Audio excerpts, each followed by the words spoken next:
എല്ലാവർക്കും നമസ്കാരം. എല്ലാവർക്കും നമ്മുടെ യൂട്യൂബ് ചാനലായ സ്റ്റഡി ക്ലബിലേക്ക് സ്വാഗതം. അങ്ങനെ നമ്മൾ പാർട്ട് 2 ഫിഫ്ത്ത് സോഷ്യൽ സയൻസിൽ എത്തി നിൽക്കുകയാണ്. നമ്മൾ പാർട്ട് 1 സോഷ്യൽ സയൻസ് ഫിഫ്ത്തിൻ്റെ നമ്മൾ ഓൾറെഡി 3 വീഡിയോസിലായിട്ട് നമ്മുടെ ചാനലിൽ അപ്ലോഡ് ചെയ്തിട്ടുണ്ട്.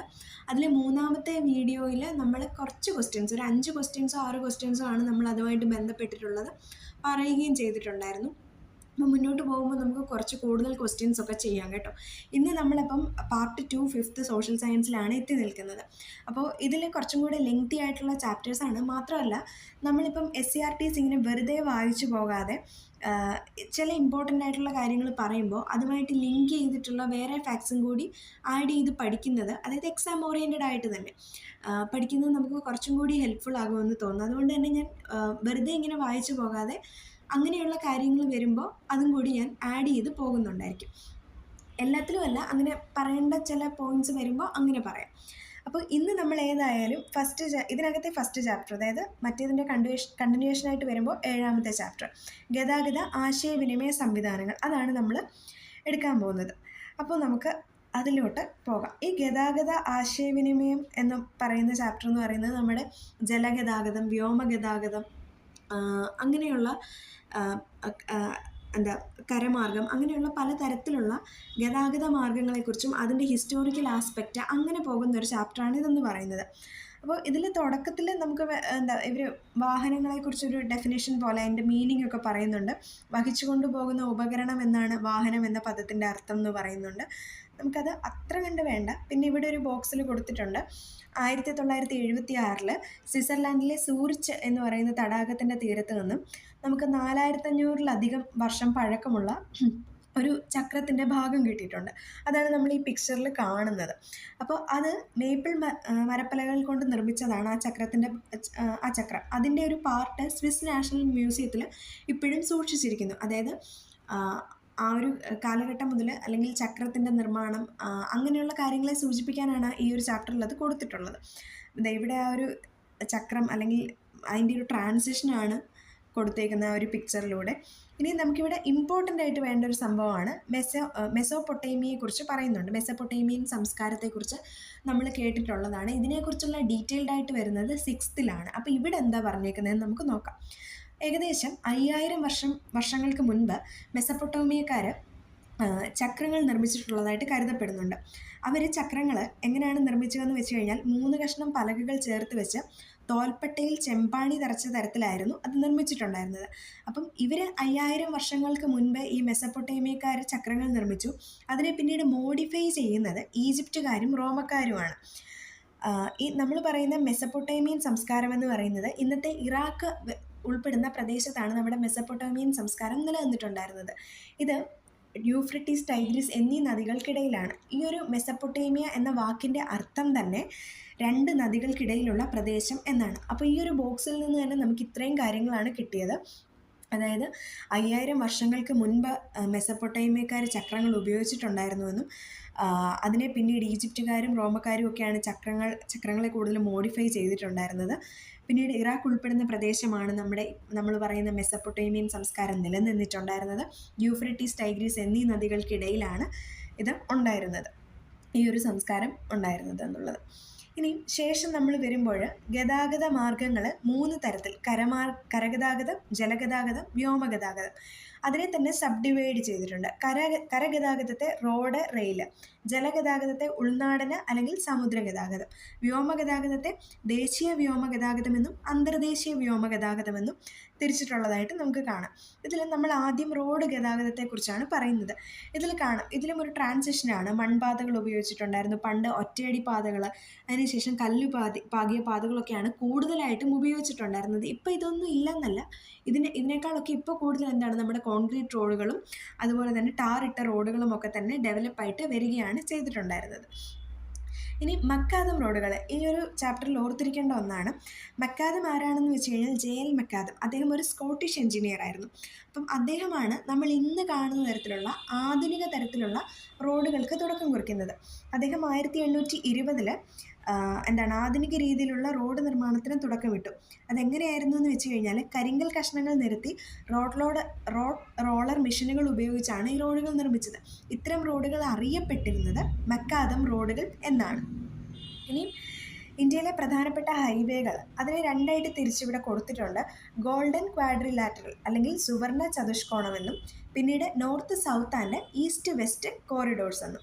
ഇതിൽ സുവർണ ചതുഷ്കോണം അല്ലെങ്കിൽ ഗോൾഡൻ ക്വാഡ്രിലാറ്ററൽ എന്ന് പറയുന്നത് നമ്മുടെ ഇന്ത്യയിലെ പ്രധാനപ്പെട്ട വ്യാവസായിക കാർഷിക കേന്ദ്രങ്ങളെയാണ് ബന്ധിപ്പിക്കുന്നത്. അത് ഡൽഹി, കൊൽക്കത്ത, മുംബൈ, ചെന്നൈ എന്നീ നഗരങ്ങളിലൂടെയും നമ്മുടെ 12 സംസ്ഥാനങ്ങളിലൂടെയും ഈ പാത കടന്നു പോകുന്നുണ്ട്. അത് ഏതൊക്കെയാണെന്ന് മെൻഷൻ ചെയ്തിട്ടില്ല.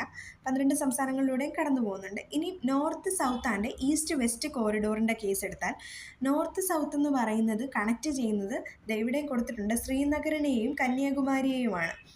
ശ്രീനഗറിനെയും കന്യാകുമാരിയുമാണ്. ഇനി ഈസ്റ്റ് വെസ്റ്റ് ആണെന്നുണ്ടെങ്കിൽ ഈസ്റ്റ് സിൽച്ചറിനെയും ഇവിടെ പോർബന്ദറിനെയുമാണ് അത് കണക്ട് ചെയ്യുന്നത്. സിൽച്ചറിനെയും പോർബന്ദറിനെയുമാണ് അത് ബന്ധിപ്പിക്കുന്നത്. ആ ഒരു കാര്യം ഓർക്കുക, കണക്ട് ചെയ്യുന്നത് തിരിഞ്ഞു പോകരുത്. ഇനി നമ്മൾ ശേഷം റെയിൽ ഗതാഗതത്തിലോട്ടാണ് പോകുന്നത്. റെയിൽ ഗതാഗതം എന്ന് പറയുന്നത് കരയിലെ ഏറ്റവും വേഗതയേറിയ ഗതാഗത സംവിധാനമാണ്. റെയിൽ സംവിധാനം ആരംഭിക്കുന്നത് ബ്രിട്ടനിലാണ്.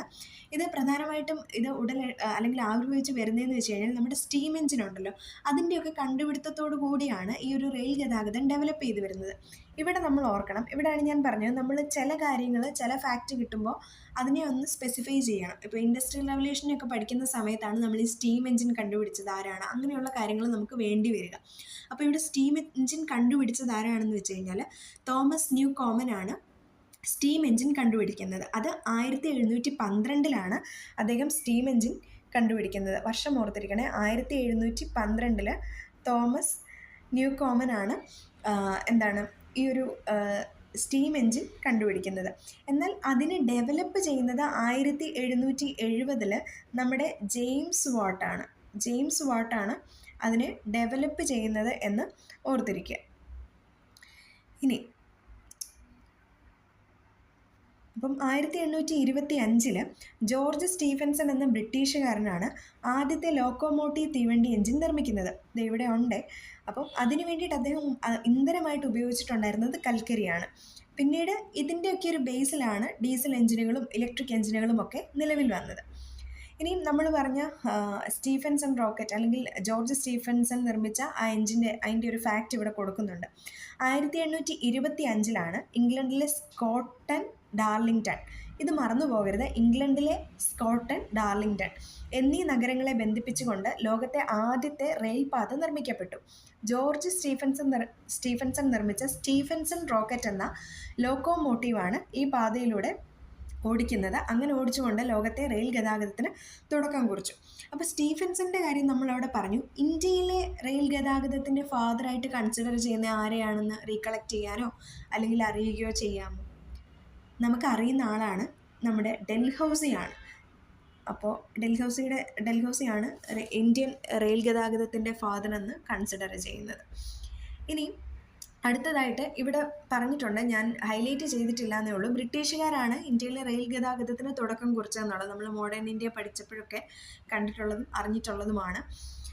ഇനി ഇവിടെ ഈ ഒരു ബോക്സിൽ നമ്മുടെ ആദ്യത്തെ സർവീസിനെ കുറിച്ച് പറയുന്നുണ്ട്. ഇന്ത്യയിലെ ആദ്യത്തെ റെയിൽപാത എന്ന് പറയുന്നത് ബോംബെ മുതൽ താനെ വരെ കണക്ട് ചെയ്യുന്നതായിരുന്നു. 1853 ഇനി അടുത്തത് കേരളത്തിലെ ആദ്യത്തെ റെയിൽപാത എന്ന് പറയുന്നത് ബേപ്പൂർ മുതൽ തിരൂർ വരെയാണ്. 1861 അതിൻ്റെ സർവീസ് വരുന്നത്. അപ്പോൾ 1853 ഇന്ത്യയിലെ ആദ്യത്തേത്, 1861 കേരളത്തിലെ ആദ്യത്തേത്. പിന്നീട് മെട്രോ റെയിലിനെ കുറിച്ചാണ് പറയുന്നത്. മെട്രോ റെയിൽ നമുക്കറിയാം, ഭയങ്കര തിരക്കേറിയ നഗരങ്ങളിൽ യാത്രാക്ലേശം ഒഴിവാക്കാനും വേണ്ടിയിട്ടാണ് മെട്രോ റെയിൽ വന്നത്. അതുപോലെ തന്നെ പൊല്യൂഷൻ കുറയ്ക്കുക തുടങ്ങിയ ലക്ഷ്യങ്ങളും അതിനുണ്ട്. നമ്മുടെ ഡൽഹി, മുംബൈ, ബാംഗ്ലൂർ, ചെന്നൈ പോലുള്ള പ്രധാനപ്പെട്ട നഗരങ്ങളിലൊക്കെ മെട്രോ റെയിൽ ഉണ്ട്. പിന്നീട് റെയിൽ ഗതാഗതത്തിൻ്റെ ഇമ്പോർട്ടൻസിനെ കുറിച്ച് പറയുന്നുണ്ട്. കൂടുതൽ പേർക്ക് യാത്ര ചെയ്യാൻ കഴിയുന്ന ഏറ്റവും ചെലവ് കുറഞ്ഞ ഒരു ഗതാഗത മാർഗ്ഗമാണ്. എക്കണോമിക് ഗ്രോത്തിൻ്റെ വളർച്ചയിൽ ഇമ്പോർട്ടൻ്റ് ആണ്. അതുപോലെ തന്നെ കൂടുതൽ ചരക്കുകളുടെ അല്ലെങ്കിൽ ഗുഡ്സ് കൊണ്ടുപോകാനൊക്കെ സഹായകമാകുന്നു എന്ന് പറയുന്നുണ്ട്. ഇനി നമ്മൾ എത്തി നിൽക്കുന്നത് ജലഗതാഗതത്തിലാണ്. അപ്പോൾ ജലഗതാഗതത്തിലോട്ട് എത്തുമ്പോൾ ദേ ഇവിടെ ഒരു ആദ്യകാല തോണിയുടെയൊക്കെ ചിത്രം കൊടുത്തിട്ടുണ്ട്. അപ്പോൾ ആദ്യം ചങ്ങാടവും ഇങ്ങനെ ഉള്ള തോണികളുമൊക്കെയാണ് നമ്മൾ ഉപയോഗിച്ചിട്ടുണ്ടായിരുന്നത്. വീണ്ടും നമ്മുടെ മെസപ്പൊട്ടേമിയൻ സംസ്കാരം വരികയാണ് ചെയ്യുന്നത്.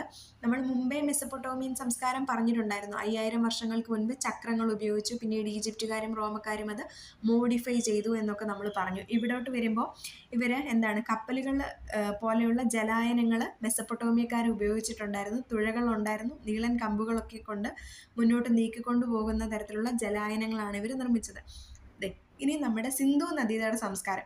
സിന്ധു നദീതട സംസ്കാരം നമ്മൾ പാർട്ട് 1 പറഞ്ഞപ്പോൾ 2 തവണ പറഞ്ഞിട്ടുണ്ടായിരുന്നു. 2 ബോക്സിലായിട്ട് കാര്യങ്ങൾ പറഞ്ഞു. ഒന്ന് റീകളക്ട് ചെയ്യാൻ പറ്റുന്നുണ്ടെങ്കിൽ റീകളക്ട് ചെയ്യണേ. അതായത് ഒന്ന് നമ്മൾ എന്ത് പറഞ്ഞപ്പോഴായിരുന്നു, അവർ പരുത്തിയും കമ്പിളി വസ്ത്രങ്ങളും ഉപയോഗിച്ചിരുന്നു എന്ന് നമ്മൾ പറഞ്ഞു. പിന്നീട് ഗ്രേറ്റ് ഗ്രാനറിയുടെ കാര്യം പറഞ്ഞപ്പോഴാണ് നമ്മൾ പറഞ്ഞത്, മോഹൻജദാരോയിൽ ഫൗണ്ട് ചെയ്ത അവിടെ നിന്ന് നമ്മൾ ഖനനം ചെയ്തെടുത്ത ഗ്രേറ്റ് ഗ്രാനറി, അതിൻ്റെ കാര്യം പറഞ്ഞപ്പോഴായിരുന്നു നമ്മൾ പറഞ്ഞിട്ടുണ്ടായിരുന്നത്. അപ്പോൾ ലോഥലാണ് സിന്ധു നദീതട സംസ്കാരത്തിലെ ഒരു ഇമ്പോർട്ടൻറ്റ് സൈറ്റാണ് ലോഥൽ എന്ന് പറയുന്നത്, ഗുജറാത്തിൽ. അപ്പോൾ ഈ ലോഥലിൽ ഒരു ഡോക്യാർഡിൻ്റെ അല്ലെങ്കിൽ കപ്പൽ നിർമ്മാണ കേന്ദ്രത്തിൻ്റെ അവശിഷ്ടങ്ങൾ കണ്ടെത്തിയിട്ടുണ്ട്. അതുപോലെ തന്നെ ഈ നമുക്ക് ഹാരപ്പയിൽ നിന്നും കിട്ടിയിട്ടുള്ള സീലുകളാണെന്നുണ്ടെങ്കിലും മെസപ്പൊട്ടോമിയയിൽ നിന്ന് കിട്ടിയിട്ടുള്ള സീലുകളിലാണെന്നുണ്ടെങ്കിലും ബോട്ടിൻ്റെ രൂപങ്ങളും നമുക്ക് കാണാൻ സാധിക്കുന്നത്. അത് ആ സമയത്ത് അത്തരത്തിൽ ജലഗതാഗതം നടന്നിരുന്ന എന്നുള്ളതിൻ്റെ തെളിവിനെയാണ് കാണിക്കുന്നത്. ഇനി കേരളത്തിലെ ഉൾനാടൻ ജലഗതാഗത പാതകളെക്കുറിച്ചാണ് പറയുന്നത്. അതായത് നമുക്ക് ജലഗതാഗതത്തെ നമ്മൾ 2ആയിട്ട് തിരിച്ചിട്ടുണ്ടെന്നും ആദ്യമേ പറഞ്ഞല്ലോ, ഉൾനാടൻ എന്നും സമുദ്ര ജലഗതാഗതമെന്നും. അപ്പോൾ റെയിൽവേയുടെ കടന്നുവരവിന് മുൻപ് നമ്മൾ കൂടുതൽ ഡിപ്പെൻഡ് ചെയ്തിട്ടുണ്ടായിരുന്നത് ഉൾനാടൻ ജലഗതാഗതത്തെയാണ്. നമ്മുടെ നദികൾ, കായലുകൾ അങ്ങനെയുള്ള പ്രദേശങ്ങളിലാണ് കൂടുതലും ഉൾനാടൻ ജലഗതാഗതം വരുന്നത്. അപ്പോൾ കേരളത്തിലെ ഉൾനാടൻ ജലഗതാഗത പാതകളെക്കുറിച്ച് പറയുമ്പോൾ ഇമ്പോർട്ടൻ്റ് ആയിട്ടുള്ള ഒന്നാണ് കനോലി കനാൽ എന്ന് പറയുന്നത്. അത് കൊല്ലം മുതൽ കോട്ടപ്പുറം വരെയുള്ള ദേശീയ ജലപാത നമ്പർ 3. അപ്പോൾ അതും കൂടെ ഒന്ന് ഓർത്തിരിക്കണേ. കൊല്ലം മുതൽ കോട്ടപ്പുറം വരെയുള്ള ദേശീയ ജലപാത നമ്പർ 3. ഇത് PYQ ആണെന്നാണ് എൻ്റെ ഒരു ഓർമ്മ. അപ്പോൾ ഇത് കോഴിക്കോട് മുതൽ കൊടുങ്ങല്ലൂർ വരെയുള്ള കനോലി കനാൽ എന്നിവയാണ് കേരളത്തിലെ പ്രധാനപ്പെട്ട 2 ഉൾനാടൻ ജലഗതാഗത പാതകൾ. അപ്പോൾ ഏതൊക്കെയാണ്? ഒന്ന് കൊല്ലം മുതൽ കോട്ടപ്പുറം വരെയുള്ള ദേശീയ ജലപാത നമ്പർ 3, പിന്നെ ഞാൻ പറഞ്ഞ കനോലി കനാൽ, അത് കോഴിക്കോട് മുതൽ കൊടുങ്ങല്ലൂർ വരെയുള്ള. പിന്നീട് ഇവിടെ അതിൻ്റെ ഡീറ്റെയിൽസ് കൊടുക്കുന്നുണ്ട്. പിന്നീട് കേരളത്തിൽ നിർമ്മിക്കപ്പെട്ട കനാലുകളാണ് കനോലി കനാലും പാർവതി പുത്തനാറും. അപ്പോൾ ഈ കനോലി കനാൽ എന്ന് പറയുമ്പോൾ HB കനോലിയുടെ പേരിലാണ് അറിയപ്പെടുന്നത്. അദ്ദേഹത്തിൻ്റെ സമയത്താണ് അദ്ദേഹമാണ് ഈ ഒരു ആശയം മുന്നോട്ട് വയ്ക്കുന്നത്. അപ്പോൾ അദ്ദേഹം ബ്രിട്ടീഷ് ഭരണകാലത്ത് മലബാർ ജില്ലാ കളക്ടറായിരുന്നു. അപ്പോൾ 1845 അദ്ദേഹം ഇങ്ങനെ പറയാണ്, കോഴിക്കോട് മുതൽ കൊടുങ്ങല്ലൂർ വരെ വിശാലമായിട്ടുള്ള ഒരു ജലഗതാഗത മാർഗം എന്നുള്ളൊരു കോൺസെപ്റ്റ് മുന്നോട്ട് വെച്ചു. അതിനുശേഷം അതിനെ ഡെവലപ്പ് ചെയ്യുന്നുണ്ട്. പൊന്നാനിയും ചാവക്കാട് തുടങ്ങിയ പാർട്ടും കൂടി ഉൾപ്പെടുത്തി കൊടുങ്ങല്ലൂർ വരെയുള്ള പുഴകളെ ബന്ധിപ്പിച്ചുകൊണ്ട് കനാൽ നിർമ്മിച്ചു. ഈ ഒരു കനാലാണ് ഈ ഒരു ജലപാതയാണ് കനോലി കനാൽ എന്ന് അറിയപ്പെടുന്നത്. അപ്പോൾ HB കനോലി ബ്രിട്ടീഷ് ഭരണകാലത്ത് മലബാർ ജില്ലാ കളക്ടറായിരുന്നു. പിന്നീട് കോഴിക്കോട് മുതൽ കൊടുങ്ങല്ലൂർ വരെയുള്ള വിശാലമായ ജലഗതാഗത മാർഗം എന്ന ആശയം മുന്നോട്ട് വെച്ചിട്ടുണ്ടായിരുന്നു. അത് ഓർത്തിരിക്കുക. പിന്നെ പാർവതി പുത്തനാറ്, നമ്മുടെ ഗൗരി പാർവതി ഭായ്, നമ്മൾ കേരള ഹിസ്റ്ററി പഠിക്കുന്ന സമയത്ത് ട്രാവൻകൂർ ഹിസ്റ്ററി പഠിക്കും. അപ്പോൾ പാർവതി ഭായിയുടെ സമയത്തുള്ളതാണ് പാർവതി പുത്തനാർ എന്ന് പറയുന്നത്. അത് ബന്ധിപ്പിക്കുന്നത് തിരുവനന്തപുരം ജില്ലയിലെയാണ്. വേളി കഠിനംകുളം കായലുകളെ ബന്ധിപ്പിച്ചുകൊണ്ട് നിർമ്മിച്ച കനാൽ പാതയാണ് പാർവതി പുത്തനാർ എന്ന് പറയുന്നത്. പിന്നീട് ഇതിൻ്റെ ഇമ്പോർട്ടൻസും ഈ പറഞ്ഞ പോലെ പൊല്യൂഷൻ കുറയ്ക്കും, അതുപോലെ തന്നെ താരതമ്യേന ചെലവ് കുറവ്, അങ്ങനെയുള്ള കാര്യങ്ങളൊക്കെയാണ്. പിന്നീട് ഇവരുടെ ഒരു കഥ പറയുന്നുണ്ട്. നമ്മൾ വ്യോമഗതാഗതത്തിലെത്തിയേ ഇവിടെ പറയുന്ന കഥ എന്ന് പറയുന്നത്, ഫ്രാൻസിൽ ഒരു കടലാസ് ഫാക്ടറി ഉടമയുണ്ടായിരുന്നു. അദ്ദേഹം ജോക്വിസ് മോണ്ട് ഗോൾഫിയർ എന്നാണ് പേര്. പുള്ളിക്കാരൻ്റെ വൈഫ് ഒരു ദിവസം നനഞ്ഞ തുണി ഉണങ്ങാനിട്ടപ്പോൾ അവിടെ ഉണങ്ങാൻ വേണ്ടിയിട്ട് താഴെ തീ കൂട്ടിയിട്ട് കത്തിക്കുന്നുണ്ടായിരുന്നു. അപ്പം ഇത് തുണി ഇങ്ങനെ കിടക്കുകയും ചെയ്യുന്നുണ്ടായിരുന്നു. അപ്പോൾ ഈ തുണി മുകളിലോട്ട് പറന്ന് പോകുന്നത് കണ്ടു. ഇത് കണ്ടപ്പോൾ ഈ ജാക്വിസ് മോണ്ട് ഗോൾഫിയറിന് ഭയങ്കര അത്ഭുതം തോന്നി. അപ്പോൾ പുള്ളിക്കാരൻ ഇതിനെക്കുറിച്ച് കൂടുതലായിട്ട് ഡെപ്തിൽ ചിന്തിക്കാൻ തുടങ്ങി. അതിനുശേഷം പിറ്റേ ദിവസം പുള്ളിക്കാരൻ തൻ്റെ ബ്രദറായിട്ടുണ്ടായിരുന്ന ജോസഫിനെയും കൂടെ ചേർത്തുകൊണ്ട് ഒരു വലിയ ബലൂൺ ഉണ്ടാക്കി. അതിനകത്ത് ചൂടുവായു നിറച്ചു. അപ്പോൾ ഈ ബലൂണ് പറന്നു പോകുന്നത് ഇവർ കാണുകയാണ്. അപ്പം അതിനകത്ത് പിന്നീട് ഇവരുടെ താറാവ്, കോഴി അതിനെയൊക്കെ കയറ്റിയിട്ട് അതിൻ്റെ താഴെ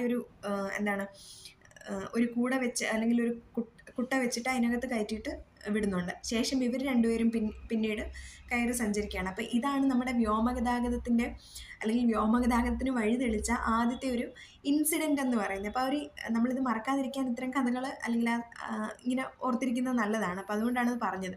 അപ്പോൾ ഈ 1783 ഈ ഒരു ഇൻസിഡൻ്റാണ് നമ്മുടെ പിന്നീടുണ്ടായ ആകാശയാത്രകൾക്ക് തുടക്കം ഇട്ടത്. ആദ്യം ഈ പറഞ്ഞതുപോലെ ചൂടുവായു നിറച്ച ബലൂണുകളാണ്.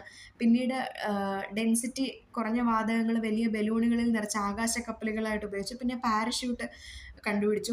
പക്ഷേ ഇതിൻ്റെയൊക്കെ ഒരു കുഴപ്പം എന്തായിരുന്നു എന്ന് വെച്ച് കഴിഞ്ഞാൽ ഇതിനെയൊക്കെ കൺട്രോൾ ചെയ്യാൻ ഭയങ്കര ബുദ്ധിമുട്ടായിരുന്നു. അല്ലെങ്കിൽ ഇതൊന്നും അങ്ങനെ അത്ര നിയന്ത്രണത്തിൽ നിൽക്കുന്നവയായിരുന്നില്ല. അപ്പം അങ്ങനെ ഇരിക്കുന്ന സമയത്താണ് 2 സഹോദരന്മാരുടെ എൻട്രി വരുന്നത്. നമ്മുടെ റൈറ്റ് ബ്രദേഴ്സ്, ഓർവിൽ റൈറ്റും വിൽബർ റൈറ്റും. അപ്പോൾ ഇവരാണ് നമ്മൾ ഇന്ന് കാണുന്ന തരത്തിലുള്ള വിമാനത്തിൻ്റെ ഒരു ആദ്യ രൂപം നിർമ്മിക്കുന്നത്. അപ്പോൾ ഇവർ നിർമ്മിച്ച വിമാനത്തിൻ്റെ പേരാണ് ഫ്ലെയർ 1. തെറ്റരുത്, ഫ്ലെയർ 1 ആണ്. ഓപ്ഷനിൽ എങ്ങാനും ചോദിക്കുകയാണെന്നുണ്ടെങ്കിൽ ഇങ്ങനെ ഫയർ 1, ഫ്ലൈ 1 ഇങ്ങനെയൊക്കെ കാണും. എങ്ങനെ തിരിച്ചും മറിച്ചും ചോദിച്ചാലും നമ്മൾ എന്ത് ചെയ്യരുത്, നമ്മൾ തെറ്റിക്കരുത്. ഫ്ലെയർ 1 എന്നാണ്. അപ്പം ഇത് എവിടെ നിന്നാണ്? അമേരിക്കയിലെ നോർത്ത് കരോലിനയിൽ നിന്നാണ് 1903 ഡിസംബർ 17 ഫ്ലെയർ 1 പറന്ന് ഉയർന്നത്. അപ്പോൾ 1903 December 17 flyer 1 Wright brothers, Orville Wright, Wilbur Wright. ഇനി നമ്മുടെ ഇന്ത്യയിലെ വ്യോമഗതാഗതത്തിൻ്റെ ഒരു ഹിസ്റ്ററിയിലോട്ട് നമ്മൾ വരികയാണെന്നുണ്ടെങ്കിൽ 20-ാം നൂറ്റാണ്ടിൻ്റെ ആരംഭത്തോടു കൂടിയാണ് നമ്മുടെ ഇന്ത്യയിലെ വ്യോമഗതാഗതം ആരംഭിക്കുന്നത്. അതായത് 1911. 1911 അലഹബാദിൽ നിന്ന് 10 കിലോമീറ്റർ മാത്രം അകലെയുള്ള നൈനിയിലോട്ട് കത്തുകൾ വഹിച്ചുകൊണ്ട് പറന്നുയർന്ന ഒരു വിമാനമാണ് ഇന്ത്യയുടെ വ്യോമഗതാഗതത്തിന് തുടക്കം കുറിക്കുന്നത്. പിന്നീട് തൊട്ടടുത്ത വർഷം 1912 ഇന്ത്യയിലേക്കും തിരിച്ചുമുള്ള ആദ്യത്തെ ഇൻ്റർനാഷണൽ അന്താരാഷ്ട്ര വിമാനം ലണ്ടനിൽ നിന്ന് കറാച്ചിയിലേക്കും കറാച്ചിയിൽ നിന്ന് ഡൽഹിയിലേക്കും സർവീസ് നടത്തി. ലണ്ടൻ ടു കറാച്ചി, അവിടെ നിന്ന് ഡൽഹിയിലേക്കും സർവീസ് നടത്തി. അപ്പം ഇന്ത്യയിലെ ആദ്യത്തെ വാണിജ്യ വിമാന കമ്പനി എന്ന് പറയുന്നത് നമ്മുടെ ടാറ്റ എയർലൈൻസ് ആണ്.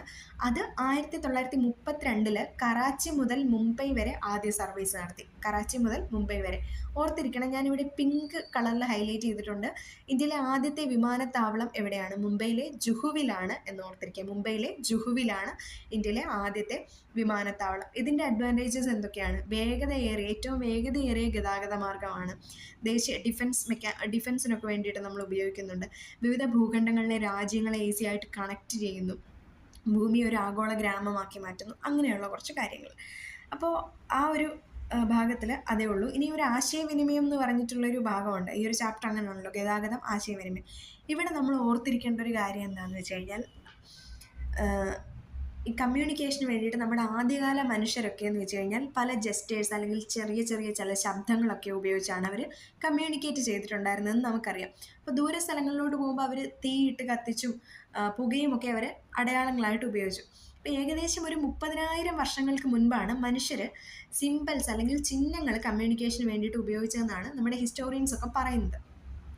പിന്നീട് അവർ ചിത്രങ്ങൾ, അതായത് ഈ ഗുഹാചിത്രങ്ങളൊക്കെ നമ്മൾ കണ്ട് എടുത്തിട്ടുണ്ടല്ലോ. അപ്പർ പാലിയോലിത്തിക് ഏജിലോട്ടൊക്കെ വരുമ്പം ഗുഹാചിത്രങ്ങൾ അല്ലെങ്കിൽ പാലിയോലിത്തിക് ഏജിലെ ഗുഹാചിത്രങ്ങളൊക്കെ നമ്മൾ ഭീംബേട്ക അതൊക്കെ നമ്മൾ കണ്ടിട്ടുള്ളതാണ്. അപ്പോൾ അതൊക്കെ ചിഹ്നങ്ങളും ചിത്രങ്ങളും ഒക്കെ അവർ കമ്മ്യൂണിക്കേറ്റ് ചെയ്യാനെ കൊണ്ട് ഉപയോഗിച്ചതാണ്. അപ്പോൾ പിന്നീട് ഏകദേശം 5000 വർഷങ്ങൾക്ക് മുൻപാണ് മനുഷ്യർ എഴുത്തുവിദ്യ രൂപപ്പെടുത്തിയത്. അപ്പോൾ 30,000 വർഷങ്ങൾക്ക് മുൻപ് ചിഹ്നങ്ങൾ ഉപയോഗിച്ചു. 5000 വർഷങ്ങൾക്ക് മുൻപ് എഴുത്തുവിദ്യ രൂപപ്പെടുത്തി. എഴുത്തുവിദ്യ ആദ്യം രൂപപ്പെടുത്തിയത് ആരാണ്? സുമേറിയക്കാരാണ് എഴുത്തുവിദ്യ വികസിപ്പിച്ചത്. അത് ക്യൂണിഫോം ലിപി എന്നാണ് അവരുടെ ഒരു എഴുത്ത് സ്ക്രിപ്റ്റ് അല്ലെങ്കിൽ അത് അറിയപ്പെടുന്നത്. അവരുടെ എഴുത്തുവിദ്യ അറിയപ്പെടുന്നത് ക്യൂണിഫോം എന്നാണ്. അപ്പോൾ ഇവർ എഴുതിയിട്ടുള്ളത് കളിമൺ ഫലകങ്ങളിലാണ് എന്നും കൂടി ഓർത്തിരിക്കുക. ക്യൂണിഫോം ലിപി ഇവിടെ കാണാം കേട്ടോ. ഇനി ഈജിപ്തിൽ രൂപം കൊണ്ട ലിപിയാണ് ഹൈറോഗ്ലിഫിക്സ് എന്ന് പറയുന്നത്. ഇതിൻ്റെ ഡീറ്റെയിൽസ് ഒക്കെ നമ്മുടെ 6th SCERT സോഷ്യൽ സയൻസിൽ വരുന്നുണ്ട്. ഇനി ഇവിടെ ഒരു ചാർട്ട് കൊടുത്തിട്ടുണ്ട്. അതായത് ഇപ്പം കല്ലിലാണെന്നുണ്ടെങ്കിൽ, ശിലയിലാണെന്നുണ്ടെങ്കിൽ എന്തുകൊണ്ടാണ് കോറി വരച്ചത് അല്ലെങ്കിൽ എഴുതുകയോ ചെയ്തതെന്ന് വെച്ച് കഴിഞ്ഞാൽ കൂർത്ത കല്ലുകൊണ്ടാണ്. ഇപ്പം ചെമ്പ് തകിടാണെങ്കിൽ ലോഹ എഴുത്താണി, താളിയോലയാണെന്നുണ്ടെങ്കിൽ നാരായമാണ്. ഇനി അച്ചടി സാങ്കേതികവിദ്യയെക്കുറിച്ചാണ് പറയുന്നത്. ഇമ്പോർട്ടൻ്റ് ആയിട്ടുള്ളൊരു കോളമാണ്. അച്ചടി സാങ്കേതികവിദ്യ കണ്ടുപിടിച്ചത് ചൈനക്കാരാണ്. ആദ്യകാലങ്ങളിൽ അച്ചടി യന്ത്രങ്ങൾ മരക്കട്ട ഉപയോഗിച്ച് ആണ് പ്രവർത്തിച്ചിട്ടുണ്ടായിരുന്നത്. പിന്നീട് നമ്മുടെ ഗുട്ടൻബർഗ്, ജർമ്മൻകാരനായിട്ടുള്ളതായിരുന്ന ഗുട്ടൻബർഗ് ഇരുമ്പ് ഉപയോഗിച്ച് അച്ചടി യന്ത്രം കണ്ടുപിടിച്ചു. അപ്പം അച്ചടിയുടെ വരവോടുകൂടിയാണ് കൂടുതലായിട്ടും കമ്മ്യൂണിക്കേഷൻ എന്താണ് വേഗത്തിൽ പ്രചരിക്കാൻ തുടങ്ങിയത്. ഇവിടെ ഒരു PYQ ഫാക്റ്റ് കിടപ്പുണ്ട്. സംക്ഷേപ വേദാർത്ഥം പൂർണ്ണമായും മലയാളത്തിൽ അച്ചടിച്ച ആദ്യത്തെ പുസ്തകമാണ് സംക്ഷേപ വേദാർത്ഥം എന്ന് പറയുന്നത്. അപ്പം ഇവിടെ നമ്മൾ എങ്ങനെ കണക്ട് ചെയ്യും? നമ്മൾ നമ്മുടെ ഇന്ത്യയിലെ ഫസ്റ്റ് പ്രിൻറ്റിംഗ് പ്രസ് എവിടെയായിരുന്നു? നമ്മൾ അറൈവൽ ഓഫ് യൂറോപ്യൻസ് പഠിക്കുമ്പോൾ നമ്മൾ പഠിക്കും പോർച്ചുഗീസുകാരുടെ കോൺട്രിബ്യൂഷൻ പഠിക്കുമ്പോൾ 1556 ഗോവയിൽ ജെസ്യൂട്ട് പാതിരിമാർ പ്രിൻറ്റിംഗ് പ്രസ് സ്ഥാപിച്ചതിനെക്കുറിച്ച് നമ്മൾ പഠിച്ചിട്ടുണ്ട്. ഇനി അതിനെ കുറച്ചും കൂടെ സ്പെസിഫിക് ആയിട്ട് ഒന്നുകൂടെ ലിങ്ക് ചെയ്യുകയാണെന്നുണ്ടെങ്കിൽ എങ്ങനെയാണ്? നമ്മുടെ കേരളത്തിൽ എവിടെയാണ്? കേരളത്തിൽ കോട്ടയത്ത് CMS പ്രസ്സാണ് 1821 ആരാണ്? ബെഞ്ചമിൻ ബെയ്ലി സ്ഥാപിച്ചത്. അപ്പം നമുക്ക് അങ്ങനെ കണക്ട് ചെയ്യാൻ പറ്റുന്നത് അല്ലെങ്കിൽ റീകളക്ട് ചെയ്യാൻ പറ്റുന്നത് നമ്മുടെ മെമ്മറിയെ കുറച്ചും കൂടെ ഷാർപ്പൻ ചെയ്യുകയും നമുക്ക് കൂടുതൽ ഒരു റിവിഷൻ പോലെ ആവുകയും ചെയ്യും. അപ്പം ഒന്ന് കാണുമ്പോൾ നമുക്കിങ്ങനെ അവിടെ ഇത് പഠിച്ചിട്ടുണ്ടല്ലോ അങ്ങനെ കണക്ട് ചെയ്യാൻ നമുക്ക് പറ്റുന്നത് നല്ലതാണ്. ഇനി നമ്മുടെ ഇന്ത്യൻ പോസ്റ്റിനെ കുറിച്ച് ഇവിടെ ഒരു ബോക്സ് കൊടുത്തിട്ടുണ്ട്. അത് കമ്മ്യൂണിക്കേഷൻ്റെ ഭാഗമായിട്ട് കൊടുത്തേക്കുന്നതാണ്. ഞാൻ ഒരു ഷോർട്സ് ചെയ്തിട്ടുണ്ടായിരുന്നു ഒക്ടോബറിലെ ഇമ്പോർട്ടൻസ് ഡേയും തീമും എന്ന് പറഞ്ഞിട്ട്. അപ്പോൾ അതിൽ ഞാൻ ഓൾറെഡി പറഞ്ഞിട്ടുള്ളതാണ് നമ്മളുടെ വേൾഡ് പോസ്റ്റ് ഡേ എന്ന് പറയുന്നത് October 9 ആണ് എന്നുള്ളത്. അതുപോലെ തന്നെ ഈ വർഷത്തെ പോസ്റ്റ് ഡേയുടെ തീം എന്തായിരുന്നു എന്ന് ഓർത്തെടുക്കാൻ പറ്റുന്നുണ്ടോ നോക്കണം. Post for people, local service, global reach എന്നുള്ളതാണ് ഈ വർഷത്തെ നമ്മുടെ പോസ്റ്റ് ഡേയുടെ തീം എന്ന് പറയുന്നത്. അപ്പോൾ വേൾഡ് പോസ്റ്റ് ഡേ എന്ന് പറയുന്നത് October 9 ആണ് കേട്ടോ. അപ്പോൾ പോസ്റ്റ് ഇത് കണ്ടപ്പോൾ ഞാനത് ഓർത്ത് അങ്ങനെ പറഞ്ഞതാണ്. ഇനി ആശയവിനിമയ രീതികളെന്ന് പറയുന്നത് ഇൻഡിവിജ്വലായിട്ട് ഉള്ളതുകൊണ്ട് പിന്നീട് മാസ് മീഡിയ ബഹുജന ആശയവിനിമയങ്ങളും ഉണ്ട്. ഇനിയും എന്താണ് ഇവിടെ അതിൻ്റെ പല ഇത് കൊടുത്തേക്കുന്നതാണ്. അപ്പോൾ ഇതിനകത്ത് പറയുന്ന കുറച്ച് കാര്യങ്ങളൊക്കെ നമുക്കറിയാം. എന്താണ് വീഡിയോ കോൺഫറൻസ്, കൊമേഴ്സ്, ഇമെയിൽ, ഇതൊക്കെ നമ്മുടെ മോഡേൺ കമ്മ്യൂണിക്കേഷനെ കുറിച്ച് പറഞ്ഞേക്കുന്നതാണ്. ശേഷം ഈ ചാപ്റ്റർ ഇവിടെ എൻഡ് ചെയ്യുകയാണ്. നമുക്ക് അടുത്ത ചാപ്റ്റർ എന്ന് പറയുന്നത് അടുത്ത ചാപ്റ്ററും തൊട്ടുള്ളത് അടുത്ത വീഡിയോയിൽ ഇടാം കേട്ടോ. അപ്പോൾ ക്ലാസ് ഇഷ്ടമായെന്നാണ് ഞാൻ വിചാരിക്കുന്നത്. എന്തെങ്കിലുമൊക്കെ അഭിപ്രായങ്ങൾ ഉണ്ടെന്നുണ്ടെങ്കിൽ നിങ്ങൾ കമൻറ്റ് ബോക്സിൽ ഇടാൻ മറക്കല്ലേ. അതുപോലെ തന്നെ ചാനൽ ഇഷ്ടമാവുകയാണെന്നുണ്ടെങ്കിൽ ലൈക്ക് ചെയ്യാനും ഷെയർ ചെയ്യാനും സബ്സ്ക്രൈബ് ചെയ്യാനും കൂടി ഓർക്കണേ. അപ്പോൾ നമ്മുടെ ഇന്നത്തെ വീഡിയോ ഇവിടെ കഴിയാണ്. അടുത്ത വീഡിയോയിൽ കാണാം. ബൈ.